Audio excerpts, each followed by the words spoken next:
tuvo su origen en el movimiento pentecostal o neopentecostal en 1913. Juan Shipp tuvo una revelación sobre el poder que hay en el nombre de Jesús. Ahí viene la distorsión. En el campamento donde él se encontraba junto a otros pastores, estos pastores junto con este Juan Shipp empezaron a estudiar el asunto y llegaron a la conclusión de que el verdadero bautismo en agua tenía que ser solamente en el nombre de Jesús. Además, creían ellos que era importante e imprescindible ser bautizado en agua para ser nacido del agua o para ser salvos.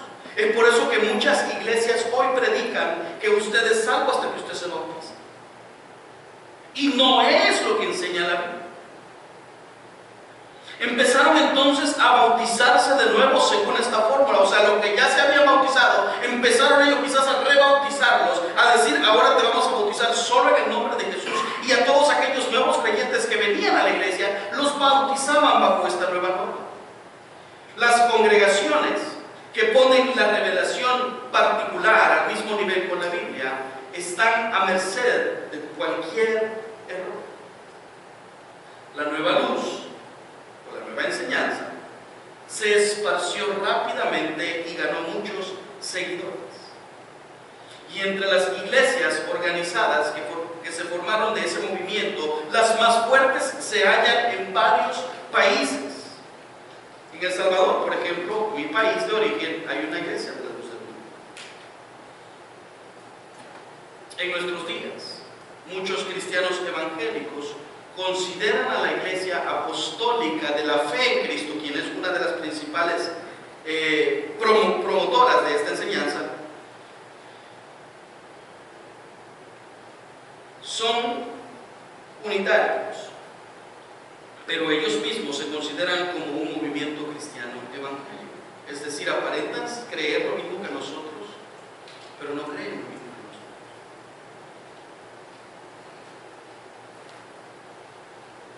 Sin embargo, la realidad es que este movimiento, junto con todas sus enseñanzas, están lejos de ser considerados cristianos. Según la definición teológica que estudiamos hace unos días atrás de lo que es una secta, yo no sé si se recuerda que hace unos días nosotros estudiamos y definimos lo que significaba una secta. Y una secta, para recordarle, es cualquier grupo religioso que proclama ser cristiano, pero que niega una o más de las doctrinas fundamentales del cristianismo. Es decir, los mormones enseñan que usted, por ejemplo, es salvo por Cristo, es salvo a través del sacrificio de Cristo, pero también agregan a Joseph Smith. Y la Biblia enseña que una secta es cualquier grupo de personas religiosas que niegan una o más de las doctrinas fundamentales del cristianismo. Entre estas, cualquiera que niega que la Trinidad existe, aquellos que niegan la deidad de Jesucristo, como los testigos de Jehová, aquellos que creen que la salvación es por obras y no solamente por gracia, etcétera, etcétera, etcétera. Este movimiento de los solo Jesús enseña que solo hay un Dios. Fíjense bien que incongruente. Enseñan que hay un Dios, pero niegan la Trinidad. En otras palabras, la unicidad teológica no reconoce al Hijo, al Padre y al Espíritu. Y aunque consideran a Jesucristo como el único Hijo de Dios, creen que este Hijo se manifiesta como el Padre, como el Espíritu, tomando formas diferentes.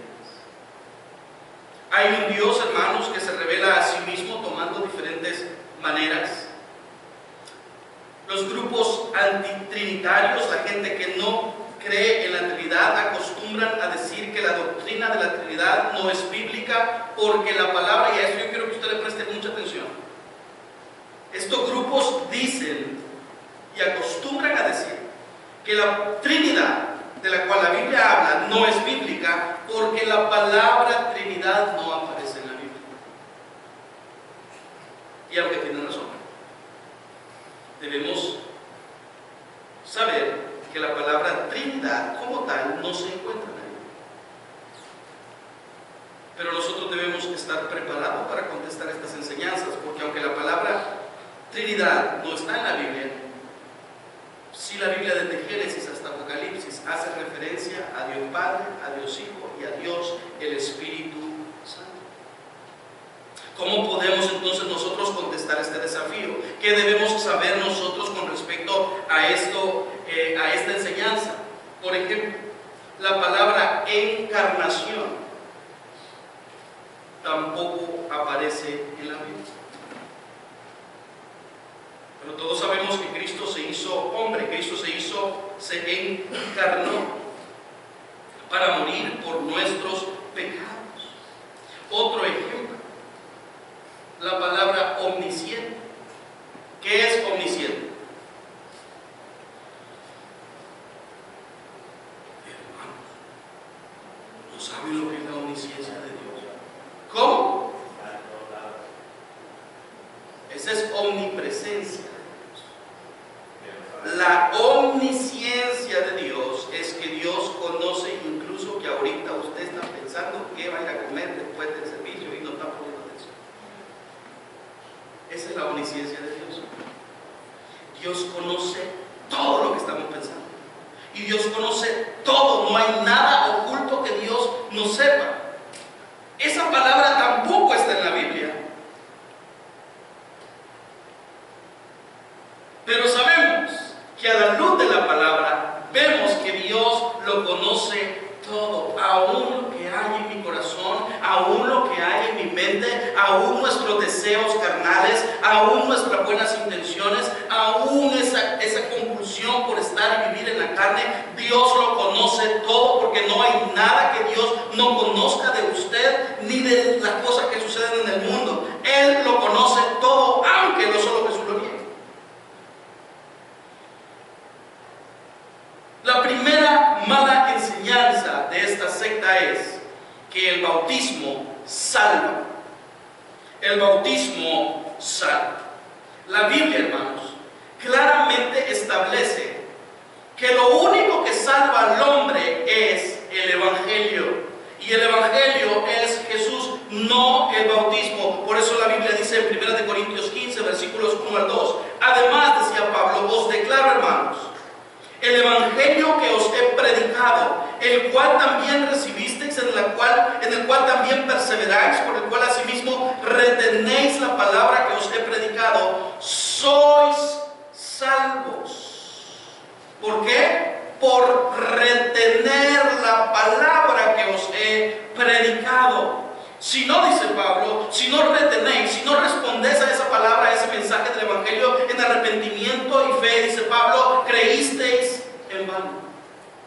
Lo mismo dice Pablo en 1 Corintios 1:17, pues no me envió Cristo a qué dice, a bautizar, sino a qué, a predicar el Evangelio, no con sabiduría de palabras, para que no se haga vana la cruz de Cristo. Hermanos, que el mensaje del Evangelio, la obra de Cristo en la cruz, no es nuestro pecado, pero la obra de Cristo en la cruz es la que nos salva únicamente de la condenación eterna. Si el bautismo, fíjese bien, formara parte o tuviera algo que ver en nuestra salvación, Pablo definitivamente estuviera hablando una herejía, porque pone al Evangelio en segundo plano, porque pone, al bautismo en segundo plano. Si el bautismo nos salvase, el bautismo tendría que estar a la par del Evangelio y ser igual de importante que el Evangelio.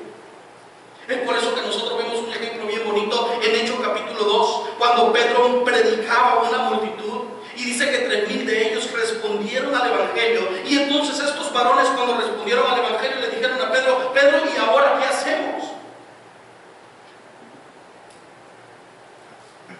¿Cómo respondemos nosotros a este mensaje? ¿Cuál es mi respuesta a esa palabra que tú acabas de predicar? En pocas palabras estaban diciendo estas 3,000 personas o esta multitud de personas que estaban delante de Pedro, ¿cómo hacemos para obtener la vida eterna? A lo cual Pedro contestó en Hechos capítulo 2, versículo 38, Pedro les dijo,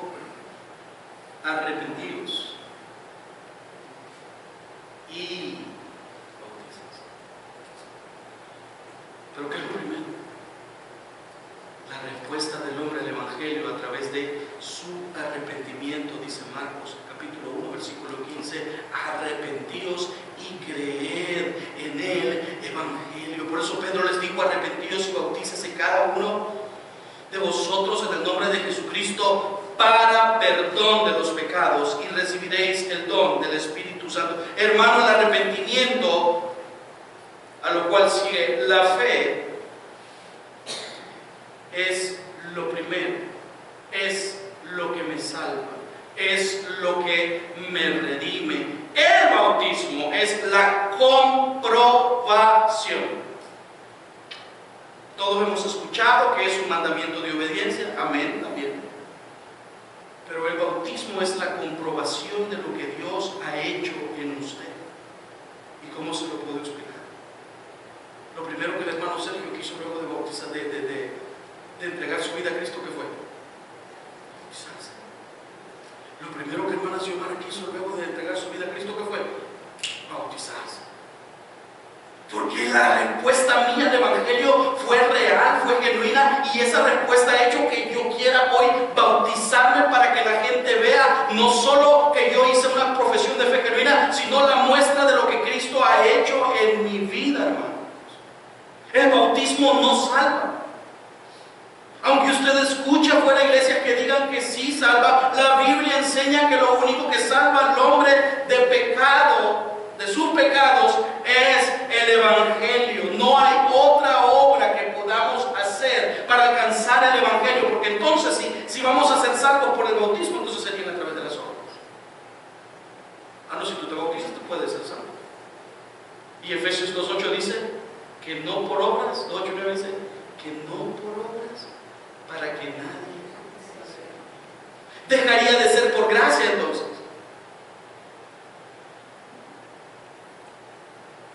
La salvación, por el contrario a lo que enseña la secta de los Jesús solo, que se ven como creyentes, que cargan una Biblia con usted y conmigo, pero su enseñanza no es lo que la Biblia enseña, valga la redundancia. Aunque ellos digan que la salvación es por el bautismo, la Biblia enseña que la salvación es solamente por fe en Jesús y que el bautismo es la muestra de lo que Cristo ha hecho en mí. Ellos enseñan, los Jesús solo enseñan que la Trinidad no existe. Lo solo Jesús enseña que el Padre, el Hijo y el Espíritu Santo son tres nombres, dijimos tres formas, tres modos de Jesús. Hoy soy el Padre, mañana me levanto como Espíritu Santo y hoy soy Jesús. Eso es lo que ellos están diciendo.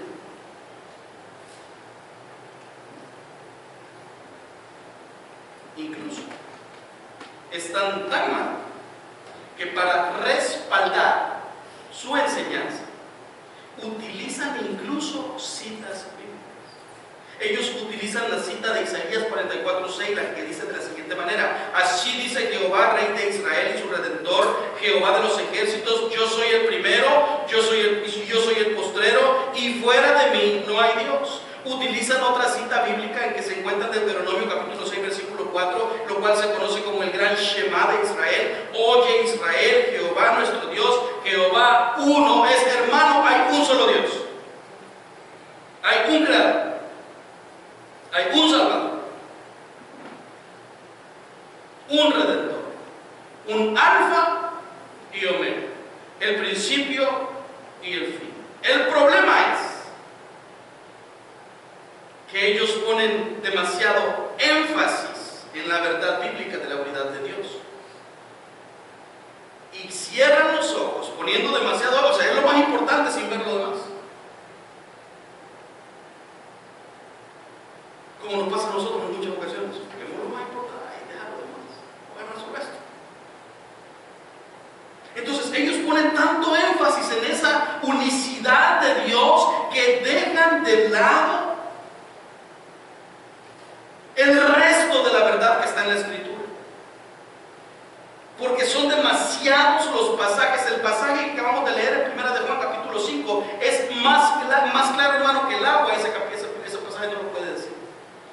y 3 son los que dan testimonio. Hablando de 3 personas diferentes. Por eso la Biblia nos enseña, y lo primero que yo quiero que usted vea es que Jesús mismo hablaba de la Trinidad. Juan capítulo 14, versículo 16 dice: y yo rogaré ¿a quién? Al Padre. O sea, Jesús no podía estar orando a sí mismo, ¿verdad? Jesús, y rogaré, ¿qué decía? Al Padre, y os dará ¿qué? Otro Consolador, para que esté con vosotros para siempre. Si bien es cierto, hermano, que hay una unidad entre ellos, y esta unidad demuestra que son 3, pero que son uno, vemos claramente cómo Jesús hablaba a su Padre. Y vemos cómo Jesús hablaba del Espíritu Santo como personas distintas a Él. Jesús siempre se dirigió a su Padre como una persona distinta. Le pedía a Él. Había sido enviado por Él. Hablaba lo que oía decir a Él. Trabajaba para Él. Por eso en Lucas capítulo 2, versículo 49, un niño que se calcula tenía como 12 años en ese tiempo, un niño dijo lo siguiente en Lucas capítulo 2, versículo 49, luego de que se les perdió a los papás. Dijo, entonces Él les dijo, Jesús, ¿por qué me buscabas? ¿No sabías que en los negocios de quién? De mi Padre. Me es necesario. No dijo en mis negocios. No dijo en las cosas mías. Dijo en los negocios de mi Padre. También podemos ver que son 2 personas diferentes. Porque el Padre, fíjese bien, el Padre ha entregado todo a su Hijo. Todo. En Apocalipsis se habla de un libro que solo una persona tiene la posibilidad y la autoridad, más bien dicho, de abrir. Y no es Dios, es Jesús. Porque toda autoridad, dijo Jesús, me es dada. Y no solo en el cielo, sino también en la tierra. Pero también Dios Padre le dio a su Hijo Jesucristo, Jesús, toda autoridad, incluso para juzgarle a usted y para juzgarme a mí. Por eso Juan 5:22 dice, porque el Padre a nadie juzga, sino que todo el juicio dio ¿a quién? A su Hijo, para que todos honren al Hijo como honran al Padre. El que no honra al Hijo no honra al Padre que le envió. Hermanos, la Escritura es clara en cuanto a la unicidad de Dios, pero también a un Dios que es triuno, un Dios Espíritu Santo, un Dios Padre y un Dios Hijo. Jesús también cumple una función a diferencia de su Padre. Dios Padre es el creador de todas las cosas. Dios Padre es el sustentador de todas las cosas. Pero para que nosotros, después de ser enemigos de Dios, como dice el libro de Romanos, viniésemos a ser amigos de Dios y viniésemos a tener una relación con Dios, había de llevar a alguien a la cruz. Para que a través de esa persona, de ese cordero inmolado, nosotros hoy pudiésemos tener salvación. Pero hay una función que solamente Jesús tiene y que no la tiene su Padre. Jesús es nuestro sacerdote, nuestro mediador ante su Padre. Cuando Dios ve a mi hermano Carlos, no lo ve con sus pecados, lo ve a través de su Hijo Jesucristo, quien pagó por él en la cruz. Cristo, nuestro sacerdote, a diferencia del sacerdote del Antiguo Testamento, el cual entraba una vez al lugar santo y ponía un sacrificio incluido, él mismo tenía que pedir perdón por sacerdote que entraba en ese lugar, hoy está a la diestra del Padre. Porque hoy es Cristo nuestro sacerdote. Y Él intercede por nosotros delante de Él. La epístola a los Hebreos enseña cómo Jesús se presentó a sí mismo en sacrificio delante de su Padre y fue ascendido a los cielos, y ahora se encuentra, dijo Esteban, según la visión que vio mientras estaba siendo apedreado, y vio al Hijo del Hombre sentado a la diestra de Dios Padre. Explíqueme eso. ¿Cómo es que hay alguien sentado a la diestra de su Padre?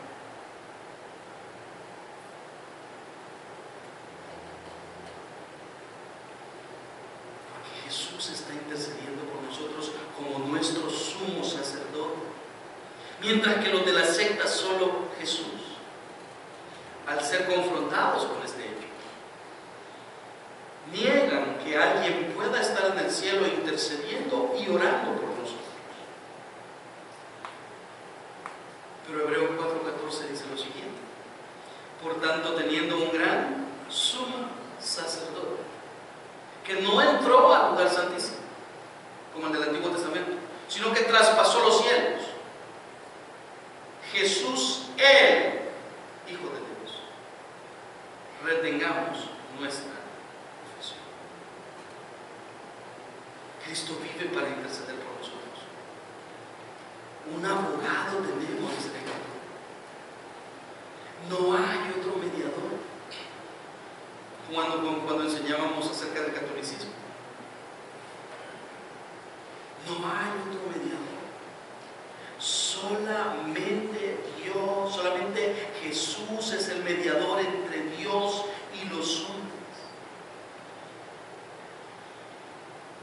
Hermanos, la Biblia nos muestra cómo los miembros de esta Trinidad, Padre, Hijo y Espíritu Santo, se manifiestan a lo largo de la historia desde Génesis hasta Apocalipsis.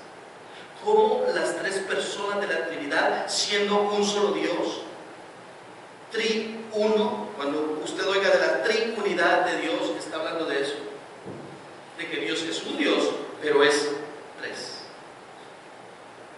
Y si tiene más dudas, después del servicio de Dios. Pero la Biblia nos enseña cómo estas personas se manifiestan a lo largo de la Escritura y de la historia de la humanidad, y cómo estas personas trabajan simultáneamente. Por ejemplo, en su bautismo, Jesús salía del agua. ¿Y qué sucede cuando Jesús sale del agua? Dice la Escritura, ya lo vamos a leer el versículo, que el Espíritu Santo descendió como y que se oyó una voz desde el cielo que decía: este es mi Hijo amado. La Biblia dice en Mateo capítulo 3 versículos 16 al 17: y Jesús, después que fue bautizado, subió luego del agua, y he aquí los cielos, ¿qué sucede? Fueron abiertos, y vio al Espíritu de Dios que descendía como paloma y venía sobre él, y hubo una voz de los cielos que decía: este es mi Hijo amado en quien tengo complacencia.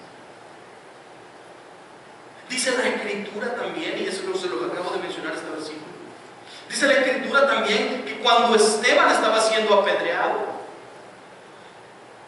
dice la Escritura que Esteban vio lo siguiente en Hechos capítulo 7 versículos 55 al 56: pero Esteban, lleno del Espíritu Santo, puestos los ojos en el cielo, vio la gloria de Dios y a Jesús sentado a la diestra, y a Jesús que estaba a la diestra de Dios, y dijo: he aquí veo los cielos abiertos y al Hijo del Hombre que está a la diestra de Dios.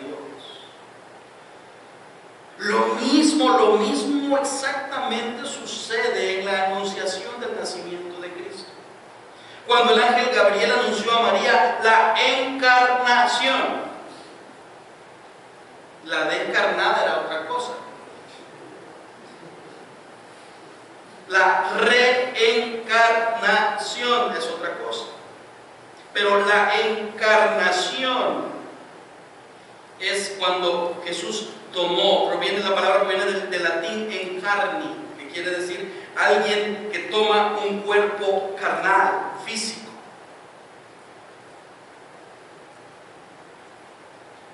Cuando el ángel Gabriel anunció a María la encarnación, este ángel menciona a las tres personas de la deidad o de la Trinidad.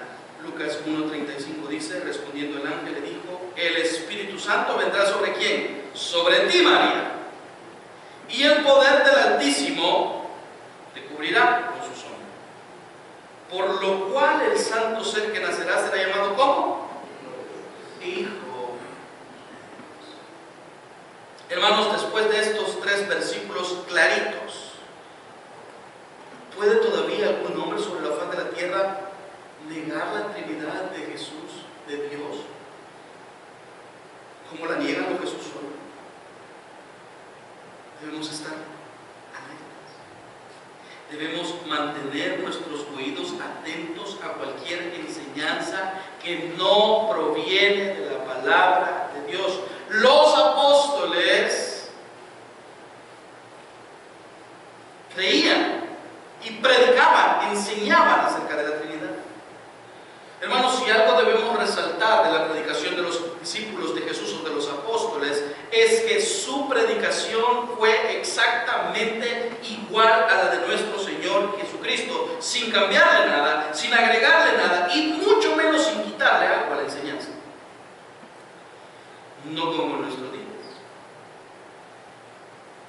En nuestros días, en diferentes iglesias se va maquillando la predicación a modo de que a la gente le gusta.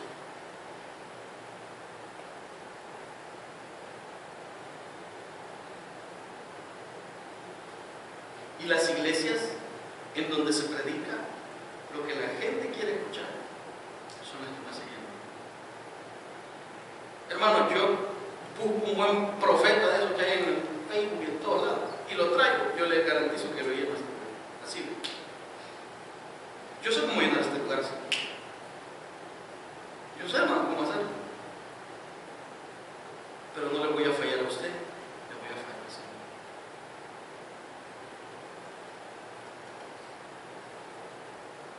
Porque las predicaciones en nuestros días van cambiando y se van adecuando a nosotros. Y los discípulos aún en medio de la persecución, los discípulos aún en medio de la apostasía de esos días, apostasía quiere decir negar mi fe o renunciar a mi fe, como muchos pastores y hermanos de las iglesias hoy en día que antes estaban en la iglesia y hoy ya no están. ¿Perdieron la salvación? No, nunca la tuvieron.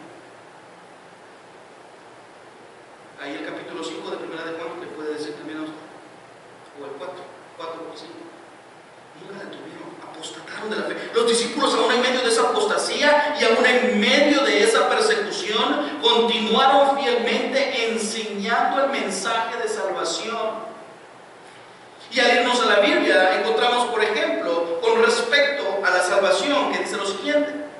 Primera de Pedro 1:2 dice, elegidos según la presciencia. Presciencia es el preconocimiento de Dios de todas las cosas. Según la presciencia de Dios Padre, en santificación del Espíritu, para obedecer y ser rociados con la sangre de Jesucristo, gracia y paz os sean multiplicadas. Ellos continuaron predicando la palabra fielmente.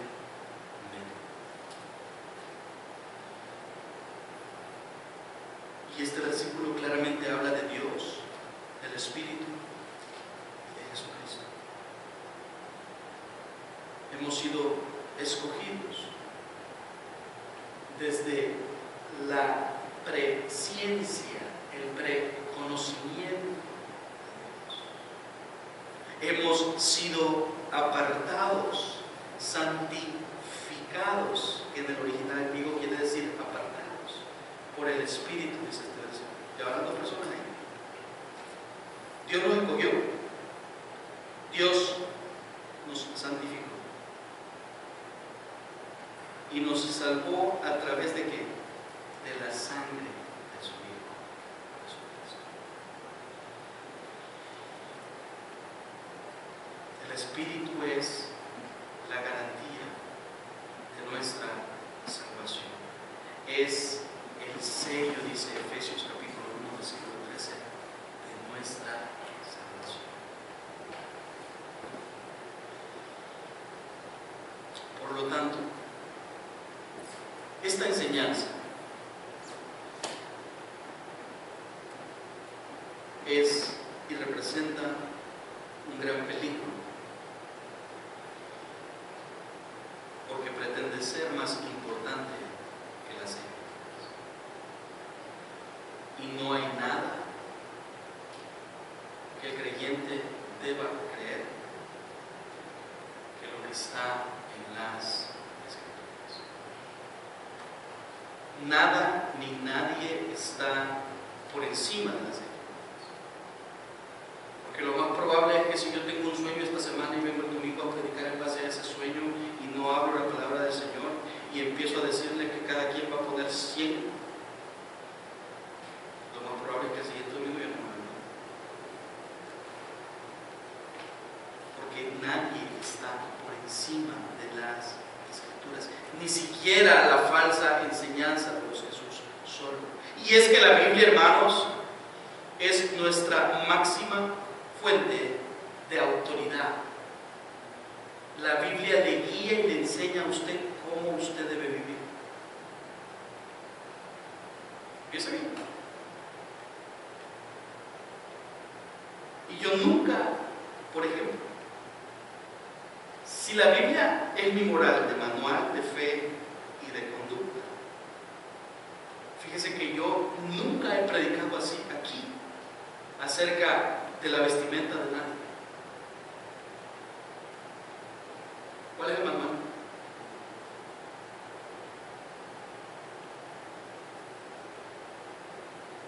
¿Entiende mi punto?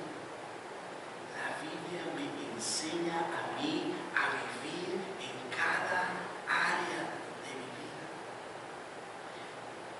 Más importante aún, la Biblia me enseña qué cosas debo creer y qué cosas no debo creer. Por eso Juan capítulo 1, versículo 1 y 2 dice: en el principio era el Verbo, y el Verbo Jesús era ¿con quién? Con Dios. Y el Verbo era Dios. Este era en el principio con Dios. Nos dice, hermanos, esta parte nos está diciendo que el Verbo Jesús existió con el Padre desde antes incluso de la fundación del mundo. Por eso es que creemos en la doctrina de la Trinidad. También nos dice que la segunda persona de la Trinidad vino a la tierra y vivió una vida como hombre, pero sin pecado. Por eso Juan 1:14 dice: y aquel Verbo fue hecho carne, se encarnó y habitó entre nosotros, y vimos su gloria, gloria como del unigénito del Padre, lleno de gracia y lleno de verdad.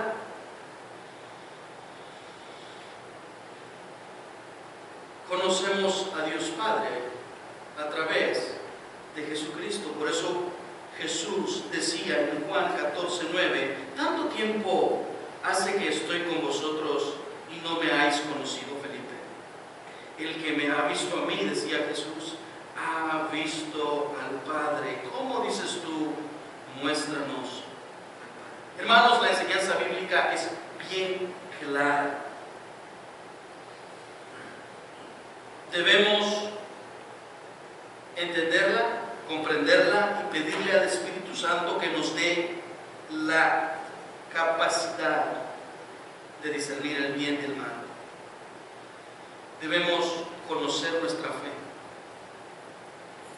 Debemos conocer la Escritura. Debemos crecer en nuestra relación espiritual con el Señor. De lo contrario, podemos ser llevados por todo viento de doctrina.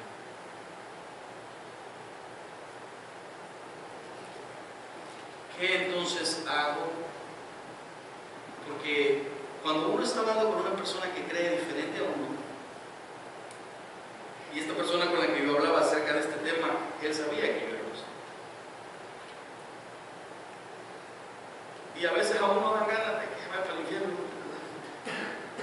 porque uno se molesta cuando uno está hablando con personas que creen diferente a uno. Pero lo primero que nosotros debemos hacer, hermanos, cuando usted hable con cualquier persona que crea o piense de una manera diferente a usted en cuanto a su fe, lo primero que usted debe saber es que está hablando con un ciego, ¿ok? Que no le va a entender, porque están ciegos espiritualmente. Pero eso no le exime de continuar hablando y de continuar compartiendo su fe. Porque dice la Biblia que Dios no quiere que nadie se condene, sino que todos vengan a la arrepentimiento. Si usted habla con un tipo de persona, por ejemplo, los Jesús solo, aunque usted sí sabe que la palabra Trinidad no está en la Biblia, sí vemos en la Escritura cómo la palabra aparece. Debemos también recordar y compartir que la Biblia, a toda la luz de la Escritura, nosotros vemos a Dios, su Hijo y al Espíritu. Y en eso nosotros creemos, porque eso es lo que la Biblia enseña. Pero sobre todo, hermano, sea con ellos que hablemos, o con cualquier persona que crea diferente de nosotros, debemos tratarle con amor, con amabilidad, pero con la verdad. A veces el problema no es lo que decimos, sino cómo lo decimos, ¿verdad? Así que quiero recordarle lo que dice 2 Timoteo 2:24, porque el siervo del Señor no debe ser contencioso, sino amable para con todos, apto para enseñar, sufrido, que con mansedumbre corrija a los que se oponen, por si quizás Dios les conceda que se arrepientan para conocer la verdad. Debemos predicar la verdad, pero debemos hacerlo con amor. Vamos a ver. Señor, gracias por tu amor, por tu bondad, por tu misericordia.